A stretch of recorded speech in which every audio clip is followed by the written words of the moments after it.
दोस्तों नमस्कार। दोस्तों आज का विषय रख रहे हैं ऐसे अपराधियों पर जो या तो प्रथम अपराधी हैं, फर्स्ट ऑफेंडर जिन्हें बोलते हैं, या वो अभ्यस्त अपराधी हैं। तो ऐसे अपराधियों पर लगाम लगाए जाने के लिए हमारी न्यायपालिका में क्या व्यवस्था है और शासन द्वारा माने संविधान द्वारा या विधायिका द्वारा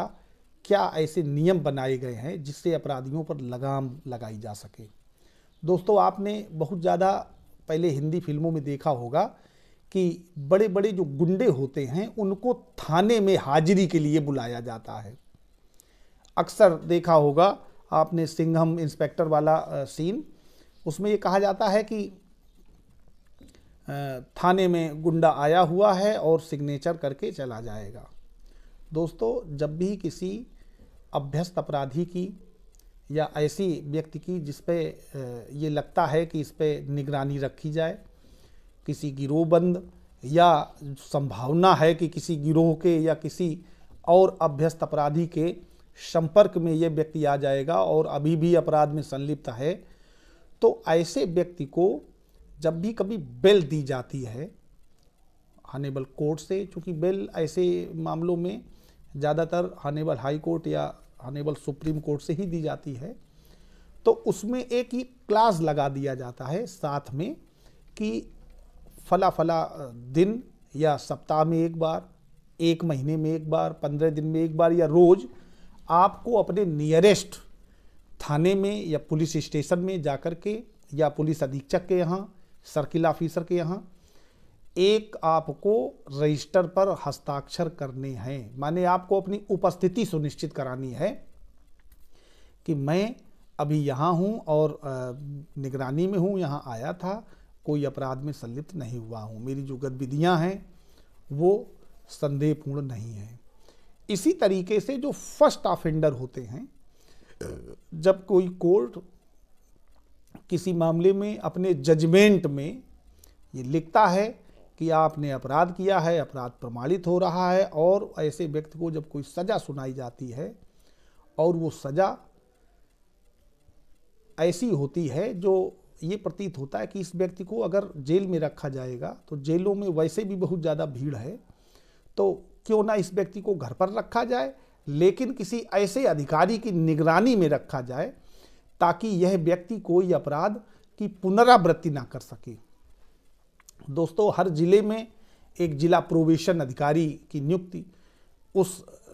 अपने उत्तर प्रदेश में उत्तर प्रदेश सरकार द्वारा की गई है, और जिला प्रोबेशन अधिकारी जिम्मेदार होते हैं ऐसे अपराधियों पर निगरानी रखने के लिए। तो जब किसी मामले में किसी व्यक्ति को कोर्ट द्वारा कहा जाता है कि अपराधी है, तो बचाव पक्ष द्वारा अक्सर ये मांग की जाती है कि सर ऐसी स्थिति में दंड के प्रश्न पर इस व्यक्ति को जिला प्रोबेशन अधिकारी की निगरानी में रखा जाए, प्रोबेशन पर छोड़ दिया जाए निगरानी के लिए। माने ऐसी स्थिति में स्थिति ये बनती है कि इनको जब जिला प्रोबेशन अधिकारी के यहाँ वो पेश होता है ऑफेंडर, तो जिला प्रोबेशन अधिकारी उसको कम से कम 1 महीने की डेट देता है, नहीं तो वैसे पाक्षिक होना चाहिए 15 दिनों में।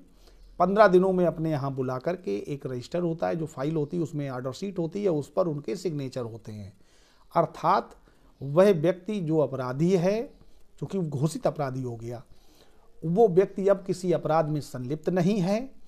टाइमली आकर के जिला प्रोबेशन अधिकारी के दफ्तर में सिग्नेचर करके गया है। फिर इसके बाद दिए हुए निर्धारित समय में लगभग 1 वर्ष में उस व्यक्ति की एक रिपोर्ट जिला प्रोबेशन अधिकारी द्वारा तैयार की जाती है, और वो रिपोर्ट संबंधित न्यायालय में कोर्ट में भेज करके वो उस रिपोर्ट के आधार पर फिर उस व्यक्ति को छोड़ दिया जाता है कि अब इसकी निगरानी की आवश्यकता नहीं है, अब ये व्यक्ति अपराध से दूर हो गया है, मुक्त हो गया है, और इसको छोड़ दिया जाए। इसी तरीके से जो अभ्यस्त अपराधी हैं उनको थानों में लगातार यही प्रक्रिया चलती रहती है। फिर बाद में वो अभ्यस्त अपराधी चाहें तो उसी कोर्ट में, जिस कोर्ट ने उनको निगरानी के लिए रखा गया है, आदेश दिया गया है उस कोर्ट में एक रिवीज़न दाखिल करके ये कह सकते हैं कि